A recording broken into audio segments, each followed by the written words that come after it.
Salut! Sur cette chaîne, on a parfois parlé d'anciens effets spéciaux. On a par exemple abordé le sujet des miniatures dans le cinéma à la conquête de l'espace, ainsi que la surimpression. On a également parlé de Georges Méliès dans les VFX C'est quoi? Mais on n'a jamais vraiment approfondi le sujet. C'est pourquoi aujourd'hui, on vous propose de revenir sur 3 des techniques de trucage les plus mythiques de l'histoire. On va aussi voir par quoi elles ont été remplacées aujourd'hui. La première véritable technique de trucage dans l'histoire est la surimpression, puisqu'elle existait déjà à l'époque de la photographie. Elle permettait de filmer plusieurs passes. Une passe dans les effets spéciaux, c'est un procédé clé qui permet de superposer un rush vidéo sur un autre. Il permet de filmer plusieurs éléments séparément et de les rassembler dans le même plan. Pour faire de la surimpression, on tourne le premier élément séparément en obstruant une partie de l'objectif pour qu'il ne s'enregistre rien à cet endroit-là. Ensuite, on tourne la deuxième passe en laissant qu'apparaître la partie en question sur la même pellicule. Les deux plans ne font donc qu'un. Aujourd'hui, cette technique a été abandonnée car elle a été remplacée par les fonds verts qui permettent de faire autant de passes qu'on veut en occultant la partie verte à l'image.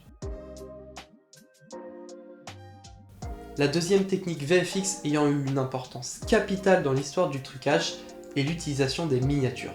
Vous commencez à la connaître. On va utiliser une maquette à petite échelle d'un objet qu'on va disposer au premier plan ou tourner en surimpression. Cela aura permis à des réalisateurs de laisser leur créativité s'exprimer et de représenter notamment des vaisseaux spatiaux bien avant la création de la 3D. C'est d'ailleurs la 3D qui va remplacer les miniatures car elle permet d'être beaucoup plus ambitieux et s'adapte très bien au travail avec les fonds verts. La technique des miniatures est quand même utilisée aujourd'hui sur certains plans comme on a pu le voir dans notre vidéo 3D au réel. Une autre technique ayant une forte influence sur notre manière de travailler aujourd'hui est le matte painting. Ça paraît au premier abord assez simple, mais c'est une technique qui demande beaucoup de travail et de minutie et qui permet aux réalisateurs d'aller encore plus loin. Le matte painting consiste à peindre une extension de décor que l'on va disposer au premier plan juste devant la caméra. C'est une technique que Charlie Chaplin va utiliser à merveille dans les temps modernes, comme dans cette scène mythique. Aujourd'hui, on continue à utiliser le matte painting, mais sous une forme différente. Cette méthode est maintenant réalisée en post-production pour faire des extensions de décor, comme ici dans Peaky Blinders. Il reste encore plein d'autres méthodes que les anciens truquistes ont pu utiliser, comme des effets de perspective ou des cuts bien placés. Mais ces 3 techniques sont les plus importantes car elles auront eu des évolutions marquantes qui font le cinéma d'aujourd'hui.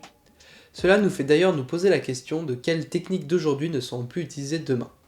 Mais ça fera l'objet d'une prochaine vidéo, alors on vous dit comme d'habitude à la prochaine pour une nouvelle vidéo.